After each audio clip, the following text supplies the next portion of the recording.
सब व्रतों में सर्वश्रेष्ठ श्री एकादशी व्रत है। समस्त विश्व में कोई ऐसा नहीं जो एकादशी व्रत की महिमा न जानता हो। एकादशी का प्रादुर्भाव और एकादशी जी की जो महिमा है उसके विषय में थोड़ी चर्चा करते हैं। सतयुग में शंखासुर का पुत्र मुर नामक दैत्य हुआ। शंखासुर को भगवान विष्णु ने मार डाला। इससे मुर को बड़ा दुख हुआ। इसका बदला लेने के लिए वो वन में जाकर मुर दैत्य घोर तपस्या करने लगा। उसके तपस्या से संतुष्ट होकर सर्व सामर्थ्यशाली भगवान ब्रह्मा जी उसके समीप आए और उससे कहा कि तुम वरदान मांग लो। यह सुनकर मुर दैत्य बोला कि हे वरदाता नाथ, देवता, दैत्य, मुनि, मनुष्य, शिव, विष्णु और बड़े बड़े लोकपाल, दिक्पाल, जहां तक आपकी सृष्टि है, मुझे कोई समर में न जीत सके ना कोई मार सके, ऐसा वरदान दीजिए। इतना उसने तप किया मुर दैत्य ने कि भगवान ब्रह्मा को विवश होकर के ऐसा ही हो तथास्तु, ऐसा ही हो कहना पड़ा। अब ब्रह्मा जी ऐसा कह करके अपने लोक को चले गए। अब जो असुर है वो वर पा करके बड़ा बलवान हो गया। जिस लोकपाल के पास जाता ललकार कर उसे परास्त कर देता, क्योंकि मर सकता नहीं। ब्रह्मा जी ने ऐसा वर दिया है। लोकपालों को जीतकर समस्त लोकों पर अपना उसने अधिकार कर लिया और समस्त लोकपालों के पद पर वो दैत्यों को नियुक्त करता।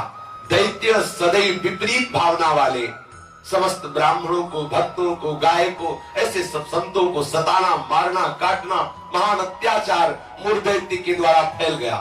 दुखी होकर के समस्त देवता भगवान शंकर जी के पास गए। भगवान शंकर जी सबको आश्वासन दिए, क्योंकि वो कल्याण स्वरूप है।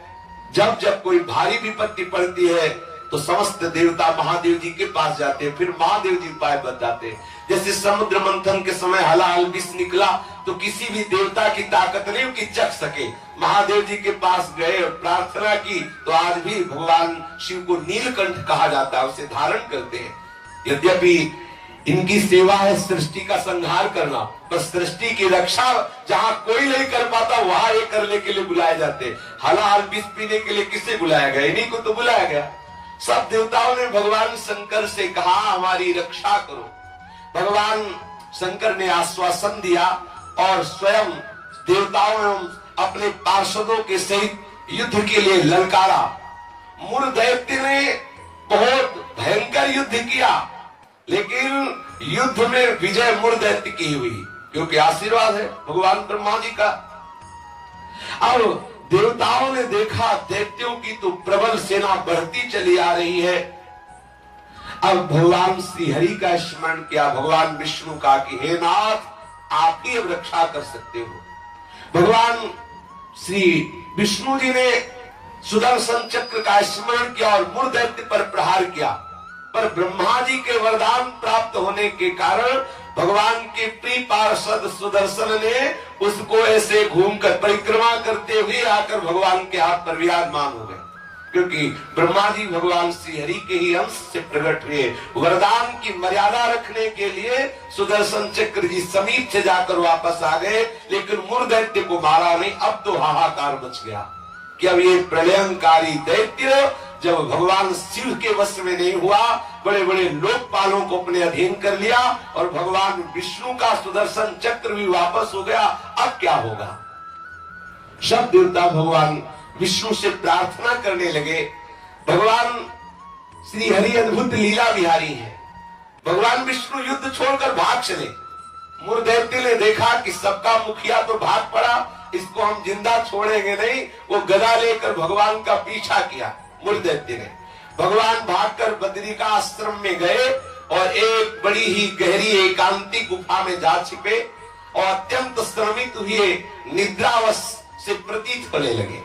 मुर ने गुहा में प्रवेश करके दहाड़ लगाई, कहाँ है? भगवान विष्णु को संबोधन किया, कहाँ है तू? उसी समय भगवान के हृदय से एक दिव्य शक्ति प्रकट हुई और वो शक्ति कन्या के रूप में प्रकट होकर अपने परम तेज एवं दिव्य आयुधों से एक क्षण में मुर दैत्य को मार गिराया।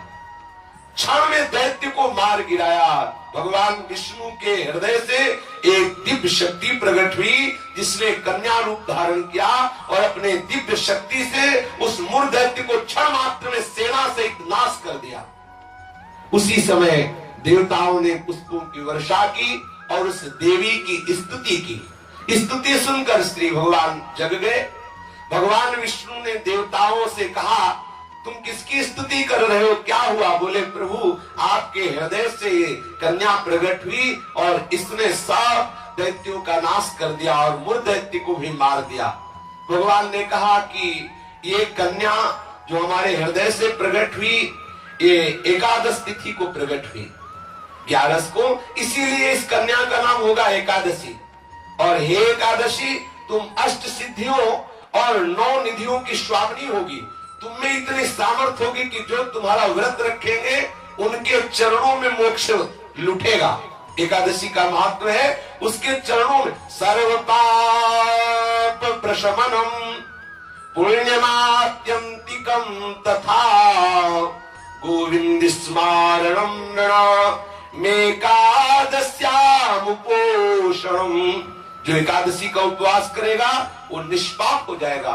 जो एकादशी का उपवास करेगा वो बड़ा पुण्यात्मा होगा।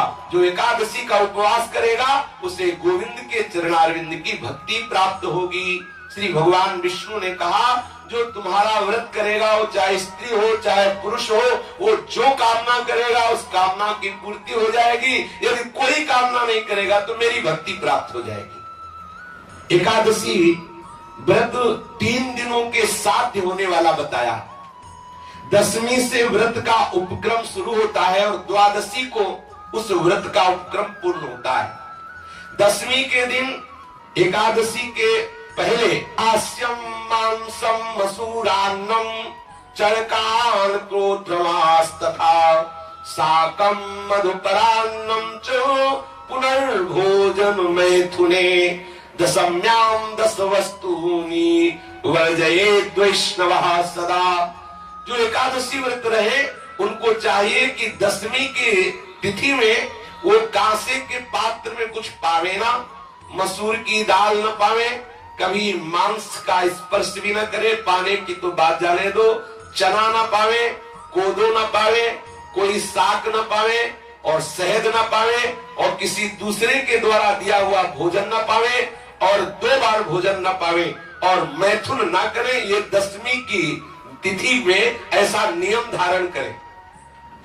फिर द्वितीयां च निंदां च तांबूलम दंतधावनम परापवादम पैशून्यम स्तेयम हिंसा तथा रतिम कोपम हृणितवाक्यम च एकादश्याम विवर्जयेत्।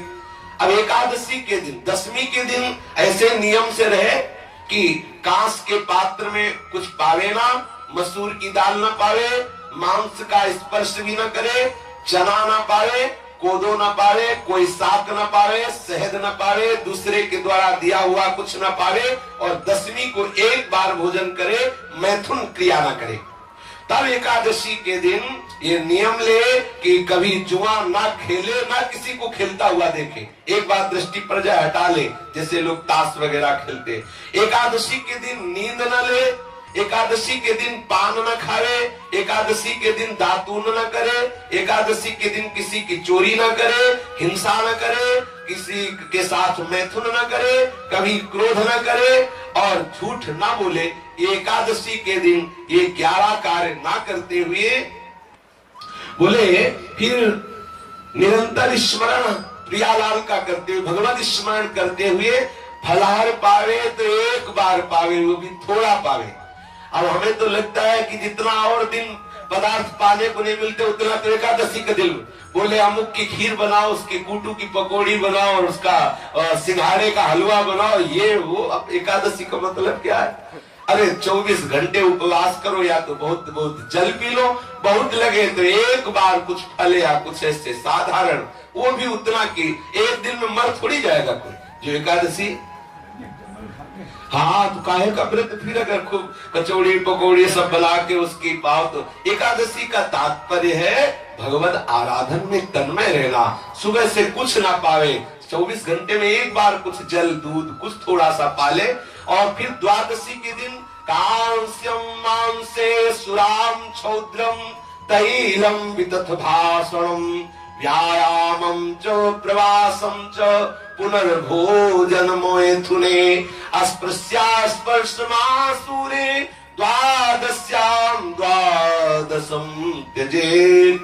द्वादशी को भी कांसे के पात्र में भोजन न करे, मांस न स्पर्श करे, मदिरा न पीवे और शहद न पावे, तेल का बना पदार्थ न पावे, झूठ न बोले, कस के व्यायाम न करे, परदेश गमन न करे, दोबारा भोजन न करे, मैथुन न करे, जो स्पर्श करने योग्य नहीं उनका स्पर्श न करे, मसूर की दाल न खाए। ये 12 वस्तुएं द्वादशी को त्याग दे। दसवीं के दिन पूर्वाह्न में एक बार हविष्यान्न भोजन करना चाहिए। इसके बाद दसवीं के दिन कुछ नहीं खाना पीना चाहिए। एकादशी के दिन ब्रह्म मुहूर्त में उठकर प्रातःकालीन कृत्य से निवृत्त होकर स्नान करके भगवत प्रसन्नता के उद्देश्य से व्रतोपवास का संकल्प लेकर संध्या तर्पण वंदन आदि जो भी गुरु प्रदत्त उपासना है या प्रियालाल की षोडोपचार विधि से पूजन करे, फिर प्रणाम नमस्कार आदि करे, रात्रि भर जागरण करे, कीर्तन करे। निर्जल व्रत करना सबसे श्रेष्ठ एकादशी व्रत को कहा गया है। पूज्य श्री मथुरादास जी 12 महीना निर्जल एकादशी करते थे। वयोवृद्ध होने पर भी प्राय वैष्णव जन बड़ा आदर पूर्वक एकादशी का व्रत रहते। द्वादशी के दिन पूर्वत सेवा पूजा करके पहले श्री प्रियालाल का श्री हरि का चरणामृत ले और कम से कम एक साधु को भोजन करावे, फिर पावे। ऐसा एकादशी का विधान है। और एकादशी का फल क्या है? पाप नष्ट हो जाते हैं, मोक्ष की प्राप्ति हो जाती है। यदि निष्काम रहे तो भगवत प्रसन्नता उसको प्राप्त होती है, मतलब भक्ति का वर्धन होता है।